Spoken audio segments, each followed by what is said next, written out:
Shalom and welcome to 2 Minutes of Tefillah. Shir is entitled Parshat Vayetzei, Yaakov's Crying. Yaakov runs away from Esav, arrives in Haran. He meets Rachel. He sees her. He starts crying. Why is he crying?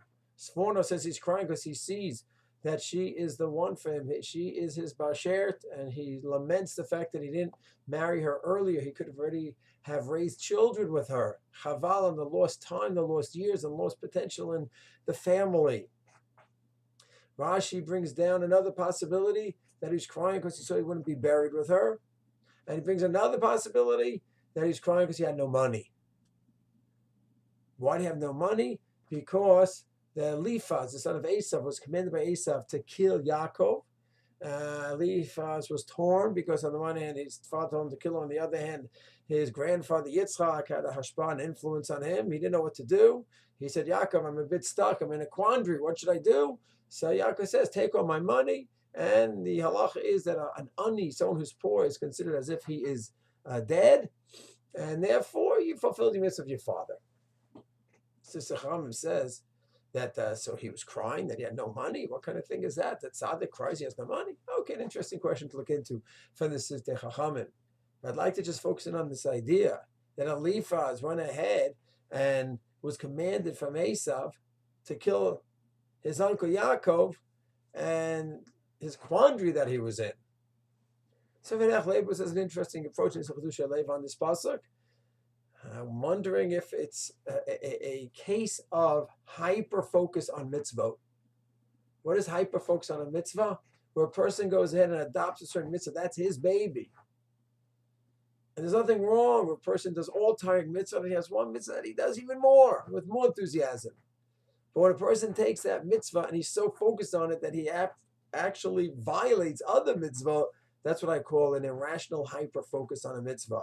And it looks like Elifaz had that, where he was so enthralled by Esav and keep it on aim, and Esav himself did that with his father Yitzchak, where he had the irrational hyper-focus on keep it on aim with his father, even though he violated other halachot, very important ones.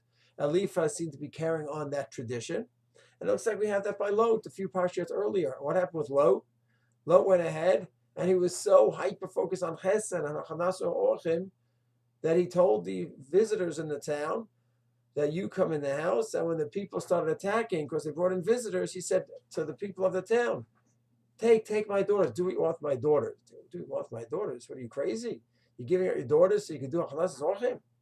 So it's an irrational hyper-focus. You'll say, okay, these are two crazy cases. Elifaz, where he's going ahead and going to kill his uncle for kibbut aveim, and then his uncle convinces him that he could just take his money. And Lot goes ahead and does what? Gives away his daughter so he could do the mitzvah of Achnas Sorchim. You say it's an extreme, crazy case, and it's just not normal. I think it's very normal, and it's very applicable. And when the Torah teaches us these cases, it is not some extreme case. It is something very real and something for us to learn from. And what is that?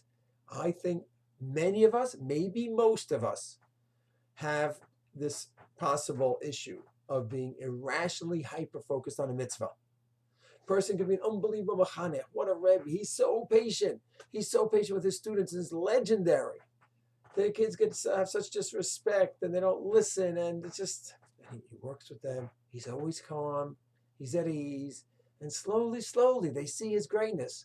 And they become closer to him and closer to Torah mitzvah. It's amazing. It's possible the same rebbe who's a giant in the classroom, he could come home, and when he learns with his own kids, and they're not steiging, they're not learning the way they're supposed to with him, they're not cleaning up the house the way they're supposed to, and they're not doing this, they're not listening, his patience is gone. His patience was left at the front door. How could this be? You're the ultimate rebbe with so much patience. How could it be? So you're hyper-focused with all your midah on chinuch, but chinuch of other children.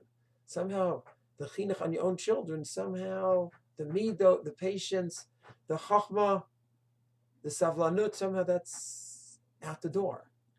And this kind of stuff happens. I have a big person who's a macher in the community. What a tzaddik to everyone, is helping everyone out. Day and night he's helping everyone out in the community.